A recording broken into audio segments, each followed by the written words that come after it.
जय हिंद दोस्तों, myself Sanjay Lunawat. Current affairs 14, 13 और 12 सितंबर। 14 सितंबर को हिंदी दिवस मनाया जाता है।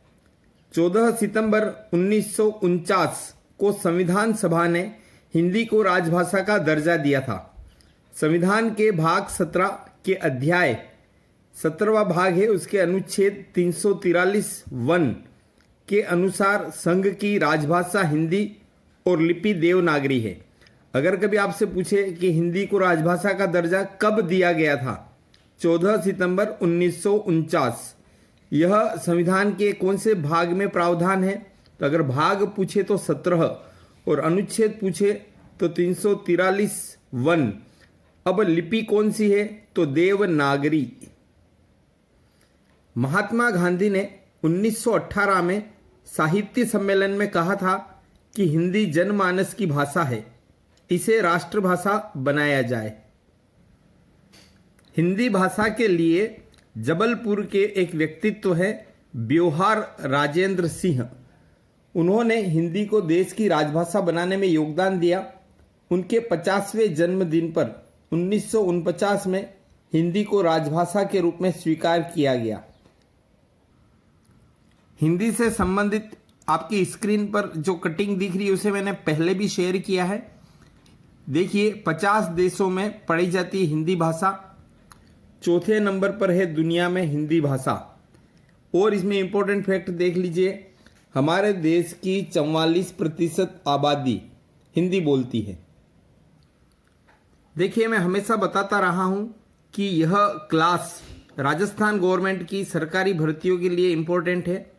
इसमें इंपॉर्टेंट खबर आप देख लीजिए कि नागौर जिले में खनिज विभाग को वहाँ की जो खींवसर तहसील है उसके ताड़ावास यानी भावंडा गांव में लाइम स्टोन का एक ब्लॉक बनाने में सफलता मिली है। कभी आपसे कीमत पूछे तो 5,000 करोड़ रुपये का। ये देखिए, इसके ब्लॉक की तस्वीर आपको स्क्रीन पर दिखाई दे रही होगी।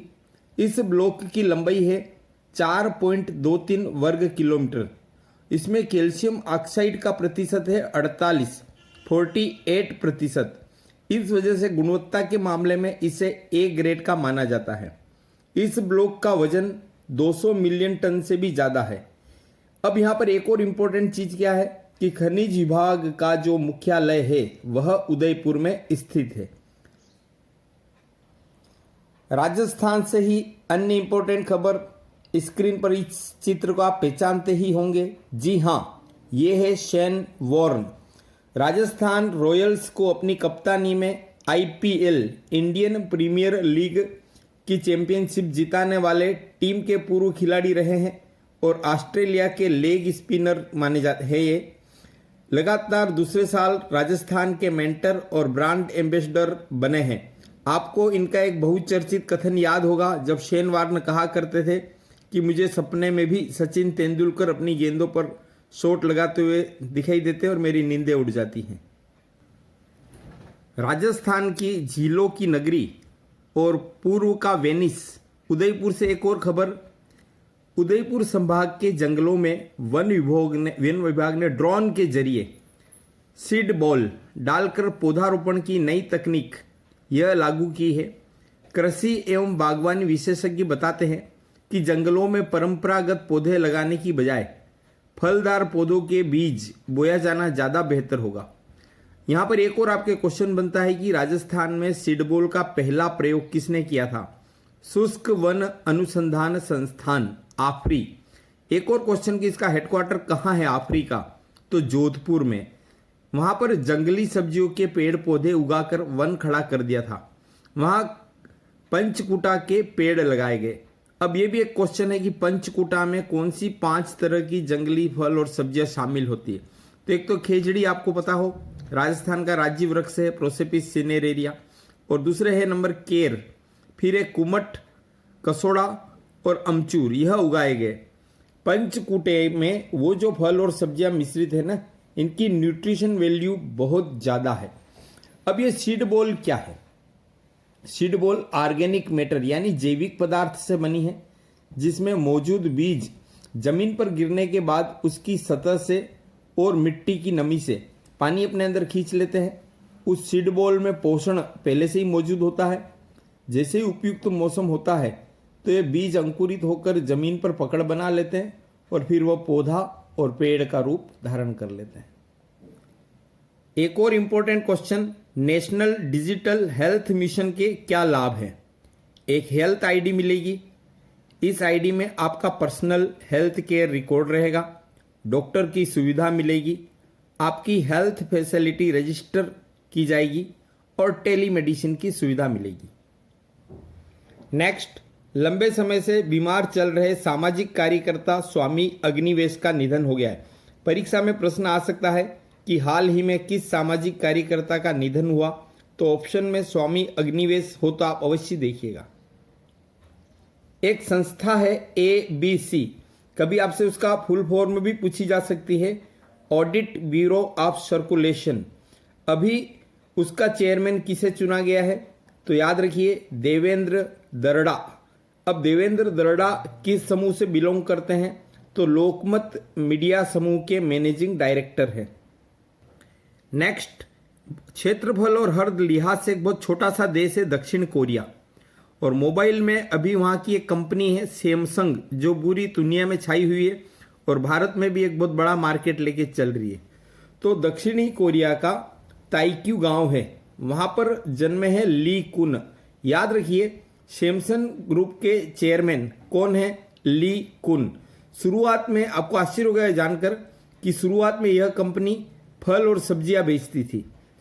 वो जो ली कुन है ना, उनकी कुल संपत्ति $20 बिलियन है। 1 बिलियन मतलब 1 अरब। नेक्स्ट, प्रधानमंत्री जी ने अभी शिक्षा नीति के बारे में स्टेटमेंट दिया है। हमारे प्रधानमंत्री जी नरेंद्र मोदी है, उन्होंने राष्ट्रीय शिक्षा नीति नेशनल एजुकेशन पॉलिसी 2020 के तहत एक सम्मेलन को संबोधित किया। कभी पूछा जाए कि वो सम्मेलन क्या था, 21वीं सदी में स्कूली शिक्षा। बहुत अच्छी बात कही प्रधानमंत्री जी ने कि जो मार्कशीट है छात्रों के लिए तो बन गई प्रेशर शीट और परिवारों के लिए बन गई प्रेस्टीज शीट। तो उन्होंने कहा कि नई शिक्षा नीति में इसका क्या उद्देश्य कि छात्रों का इस मार्कशीट वाला जो दबाव है ना, प्रेशर शीट, उसे कम करना है। पाठ्यक्रम को कम किया जाएगा, खेल खेल में सीखने पर बल दिया जाएगा और नए पाठ्यक्रम की रूपरेखा 2022 तक तय कर दी जाएगी।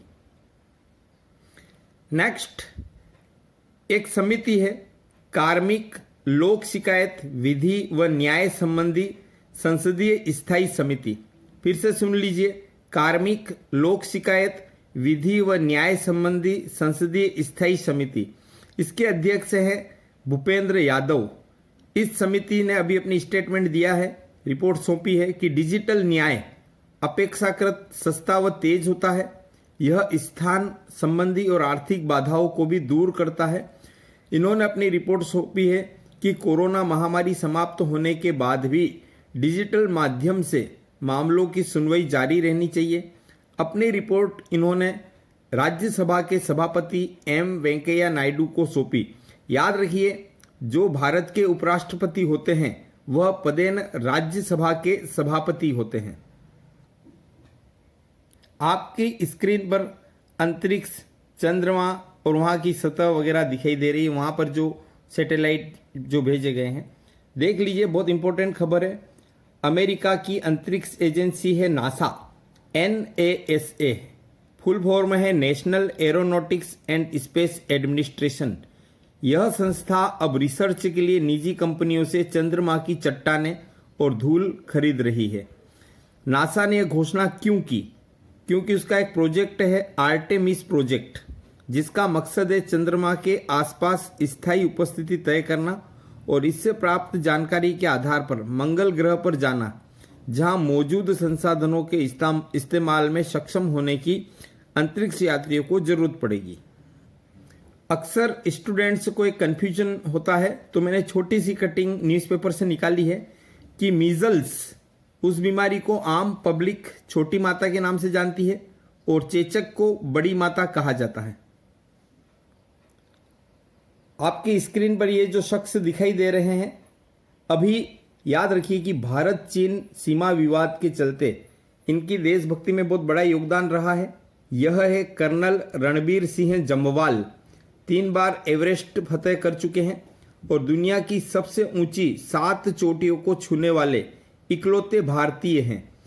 उन्होंने बीते महीने सेना को पेगोंग इलाके की उन चोटियों तक पहुंचाया था जिससे चीन अभी तक बौखलाया हुआ है। Black top, helmet top, Gurung hill, मुकाबारी हिल पर स्ट्रेटेजिक पोजीशन लेने के लिए सेना ने उन्हें तैनात किया था। 2013 में पर्वतारोहियों का सबसे बड़ा सम्मान तेंजिंग नोर्गे अवार्ड भी इन्हें मिल चुका है। तो कौन है कर्नल रणबीर सिंह जम्वाल? इन्होंने कितनी बार एवरेस्ट फतह किया है? 3 बार। ये किस मामले में इकलौते भारतीय है? दुनिया की सबसे ऊंची जो 7 महाद्वीपों की चोटियां हैं उनको छूने वाले। और इनको कौन सा पर्वतारोहियों का सर्वोच्च सम्मान कौन सा होता है? तेंजिंग नोर्गे सम्मान, वह भी इन्हें मिल चुका है। नेक्स्ट, देश में पहली बार ऐसी डेयरी खोली जाएगी जहां दूध न देने वाली गायों को भी रखा जाएगा। इस डेयरी का नाम ड्राई डेयरी होगा। यहां पर गाय पालक गोबर से खाद भी बनाएंगे और गौमूत्र का प्रयोग भी खाद्य और अन्य चिकित्सकीय रूप में करेंगे। इससे क्या फायदा है? गायों के खुले में घूमने की समस्या समाप्त हो जाएगी। यह प्रोजेक्ट कहां पर चलाया जाएगा? मथुरा और वाराणसी, इन 2 शहरों को पायलट प्रोजेक्ट के रूप में चुना गया है। सफल रहा तो यह जो ड्राई डेयरी प्रयोग है यह पूरे देश में लागू किया जाएगा। अब यहां पर देख लीजिए कि देश में करीब 30 करोड़ पशु है, उनमें 19 करोड़ गायें हैं। स्वस्थ गाय को अगर सही मात्रा में भोजन दिया जाए तो वह दिन में 10 किलो गोबर देती है। 1 किलो गोबर करीब 5 रुपये का बिकता है। दिन भर में गाय से जो गौमूत्र मिलता है उसकी कीमत लगभग 20 रुपये होती है। ऐसे में इस डेयरी में एक गाय से न्यूनतम 2000 रुपये मासिक आय हो सकती है। इसके अलावा इस योजना में केंद्र सरकार पशुपालकों को आर्थिक मदद भी देगी। और आपको गायों से होने वाले कुछ फायदे और मैं बता रहा हूं जो मैं अपनी पुरानी क्लासों में बता चुका हूं, वह कटिंग भी आपकी स्क्रीन पर पेश कर रहा हूं।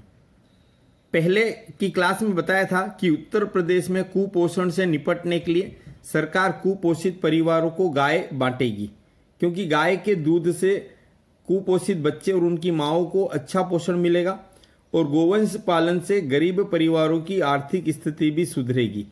निराश्रित गोवंश आश्रय स्थलों से गरीबों को निःशुल्क गाय दी जाएगी।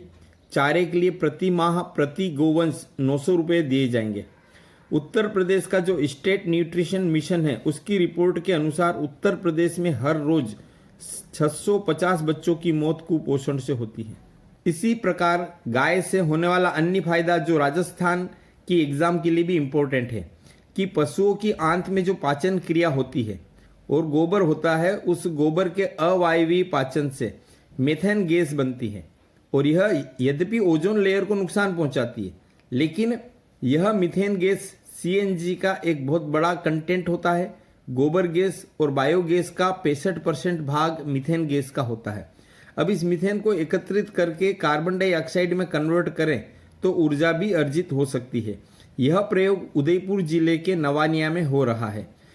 इस प्रदेश के पहले पायलट प्रोजेक्ट के तहत गोबर से विद्युत एवं रसोई गैस का उत्पादन किया जा रहा है। यद्यपि ये पहले वीडियो में बताए जा चुके हैं, फिर भी शामिल इसलिए किया है क्योंकि ये कंसर्निंग न्यूज है जो इंपॉर्टेंट है। कंगना रनावत हिमाचल प्रदेश से है, फिल्म अभिनेत्री है। इन्होंने मणिकर्णिका फिल्म का निर्देशन किया था। मणिकर्णिका रानी लक्ष्मीबाई, झांसी की रानी लक्ष्मीबाई के जन्म पर आधारित है और उन्हें लाड से मनु भी कहते थे। कंगना ने क्वीन फिल्म के डायलॉग भी लिखे हैं। कंगना राणावत को 2008 में फिल्म फैशन के लिए बेस्ट सपोर्टिंग एक्ट्रेस का नेशनल अवार्ड मिला। 2014 में क्वीन फिल्म के लिए बेस्ट एक्ट्रेस का अवार्ड और 2015 में तनु वेड्स मनु रिटर्न्स यानी सेकेंड पार्ट उसके लिए भी बेस्ट एक्ट्रेस का नेशनल अवार्ड मिल चुका है। वह 6 बार फिल्म फेयर अवार्ड और 3 बार आईफा अवार्ड जीत चुकी है और उन्हें पद्मश्री भी दिया गया है। अब फिलहाल कंगना राणावत नेशनल लेवल पर कुछ चर्चाओं में है, लेकिन प्रश्न हमेशा पॉजिटिव चीज़ों पर बनते हैं। तो उनके पॉजिटिव फैक्ट मैंने बताए हैं। अब अपने राजस्थान एग्जाम में क्या इंपॉर्टेंट है कि कंगना रनौत का राजस्थान से क्या कनेक्शन है। उदयपुर जिले में जगत गांव में अंबिका प्रसाद मंदिर है। कंगना कह चुकी है कि माँ अंबिका उनकी कुलदेवी है और उन्हें चुनौतियों से लड़ने की शक्ति यहीं से मिलती है। आपको पता हो तो ये जगत जो मंदिर है उसे मेवाड़ का खजुराहो कहा जाता है। बाड़मेर का किराड़ू वह तो हो गया राजस्थान का खजुराहो और यह है मेवाड़ का खजुराहो। तो इस मंदिर की ज्योत अपने गृह जिले हिमाचल प्रदेश के मंडी में कंगना ले गई थी और वहीं पर जगत शैली में ही मंदिर बनवाया है। यहाँ पर एक और इम्पोर्टेंट फैक्ट है कि इस जगदम्बिका प्रसाद जगत कुराबड़ उदयपुर, यहाँ पर जो मूल मूर्ति है ना महिषासुर मर्दिनी की है जो 10 साल पहले चोरी हो चुकी है। यह जो मंदिर है 1000 साल की कला, धर्म और अनुष्ठानिक स्मृतियां संजोए हुए हैं। नेक्स्ट खबर स्पेशली जो कांस्टेबल की एग्जाम्स दे रहे हैं ना उन कैंडिडेट के लिए बहुत इंपॉर्टेंट है। सरकार ने तमिलनाडु कैडर के आईपीएस इंडियन पुलिस सर्विसेज अधिकारी हैं आयुष्मणि तिवारी, उन्हें सीमा सुरक्षा बल बाउंड्री सिक्योरिटी फोर्स बीएसएफ उसमें राजस्थान फ्रंटियर का नया आईजी इंस्पेक्टर जनरल यानी महानिरीक्षक नियुक्त किया है। अब कभी आपसे पूछा जाए कि बीएसएफ के राजस्थान फ्रंटियर का हेडक्वार्टर कहां पर है तो जोधपुर में। आपको पता होना चाहिए कि जोधपुर को सोलर सिटी सूर्य नगरी भी कहा, सन सिटी सूर्य नगरी भी कहा जाता है और राजस्थान की सांस्कृतिक राजधानी माना जाता है। नेक्स्ट बॉलीवुड अभिनेता है आयुष्मान खुराना, उन्हें यूनिसेफ ने बाल हिंसा के विरोध में जो अभियान चला रखा है उसका एडवोकेट बनाया है। आयुष्मान #4EveryChild उसके लिए अधिकारों पर बात करेंगे। यहाँ पर यूनिसेफ आपको पता होना चाहिए यूनाइटेड नेशंस ऑर्गेनाइजेशन संयुक्त राष्ट्र संघ की एजेंसी है और यूनिसेफ का फुल फॉर्म है UNICEF United Nations international children emerging fund, कई बार इसे चिल्ड्रन इमरजेंसी फंड के नाम से भी जाना जाता है। नेक्स्ट जापान की टेनिस खिलाड़ी है नाओमी ओसाका, वह दूसरी बार यूएस ओपन चैंपियन बन गई है। उसने बेलारूस की विक्टोरिया अजारेंका को फाइनल में हराया।